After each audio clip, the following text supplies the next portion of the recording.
You know, in show business, it's always easy to work with children and pets. They're very predictable. We have Jen with us once again from PAAWS, and this beautiful animal with us, very rambunctious, but at the same time, now that's not a good way to start the segment there, youngster. Yeah. All right, tell us about our furry friend this week. So this is PAAWS. So it's like PAAWS, but with a B, and she is 6 months old. Oh, it's a girl, okay. Yeah, she is a girl. She was adopted at 8 weeks, just like a normal puppy. And then she was surrendered back to us because she's still a puppy, and she's a little crazy. Yeah, so if you have some space, this would be the perfect animal for you. Or maybe some some children or other animals to play with. And you really like that cracker. Sit. She is so cute. Sit. You can see a lot of these adoptable animals on the PAAWS website. You can go, if you're like me, you would look for dogs. We were just looking. Yeah, we were. Megan was actually looking at the dogs, but she's a cat. I am a lover. cat person. So yeah, you can check those out right now. They have nice bios from every one of the animals. Kind of explains where they may have came from, how old they are, their breeds, and all that can be found there too. So you can find Bauer and others on the PAAWS website. That's paws.org. And we have to remember, PAAWS is still a puppy. They're still very, very rambunctious. This could go on for 2 more years when it comes to energy in these animals. I mean, she's like a toddler. So what kind of environment do you think? Because she's not, I mean, is this as big as you think she's going to get? Oh, no, she's going to get bigger. Okay, you can live with those paws definitely alone. probably need a bigger home, you think? Yeah. She needs, and she's just got a lot of energy. I mean, of course, this is also my fault, because we were playing in the lobby. We were playing pretty hard. And the crew. How have our adoptable pets done that have been featured on the show lately? Have we had some success in finding those forever homes? We have. Louisa, who I brought, was successfully adopted not very long ago, and she was just an absolute dream. Will Wheaton is still available, but his buddy, who I didn't bring, I think his name was Spock, he got adopted. Okay. So we've had some really good adoptions. And we did miss you, I think, a couple weeks ago, too. So that may have hurt our chances of getting every dog adopted or a cat, too. How was it last weekend? You and I chatted last Friday, and I know you had the event going on over the weekend. How was that? How was the turnout? We had a fantastic amount of adoptions. I think we had 6 or 8 different dogs get adopted that day. Oh, I love that. So it's wonderful. And we'll be back at PetSmart this weekend. Oh, okay. From 10 to 2. On what day? Saturday. Saturday. So we'll try to go outside. It's weather dependent. Yeah. About whether or not we can get outside. See, now all the treats are gone. So now she's fine. She's like, oh. She just needs to take a good run around a park. She really does. That's probably what she needs, and then she'll take a little nap. That's normally how it goes. So her story is there, but she's not the only one that needs an adoption. How many dogs and cats do you have in your care right now?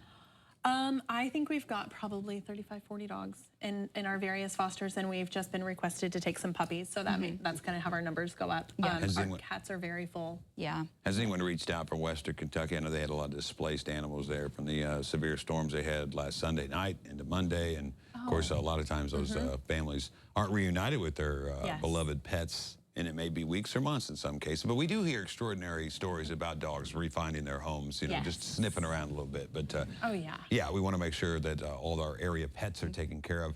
And once again, Bauer.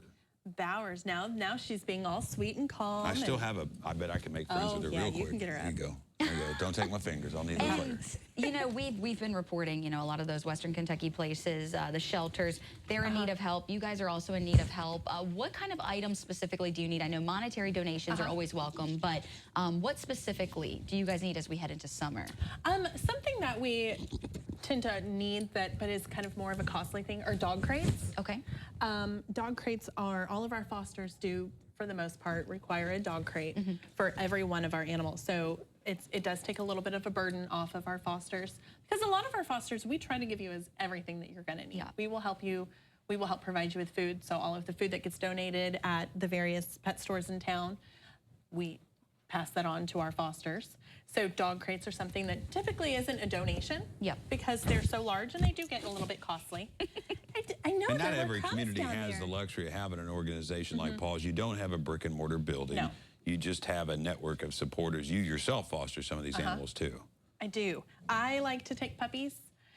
They're more work, I think, because my dogs prefer puppies than full dogs, and because I'm full. And I love, just when we had started the segment earlier this year, Pet Food Center. Also, if you adopt a cat or a dog. Yes.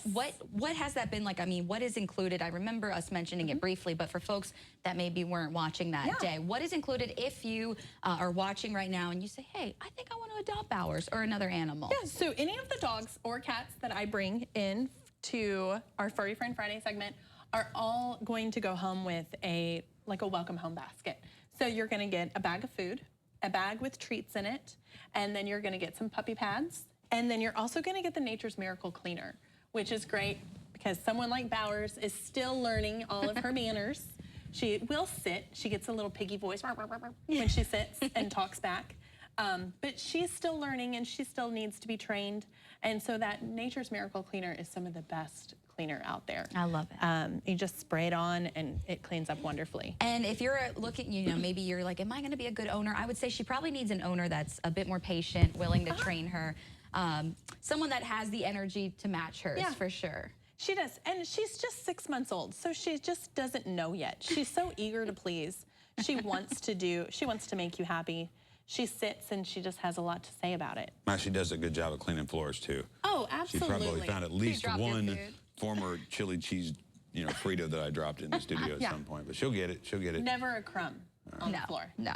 Thank you again to PAAWS for the efforts that they put in to find these animals forever homes. And go to their website, PAAWS.org. We'll post this segment on the website and, of course, feature PAAWS today. And then you can go to their website and kind of peruse the adoptable pets. She's looking right at the camera. Oh, now she knows how to sell it. All right. Well, we'll send things over to Griffin Glasscock. It's going to be a nice day to walk the dogs. Like, we have a lot of the dog parks open too, Griffin. So PAAWS needs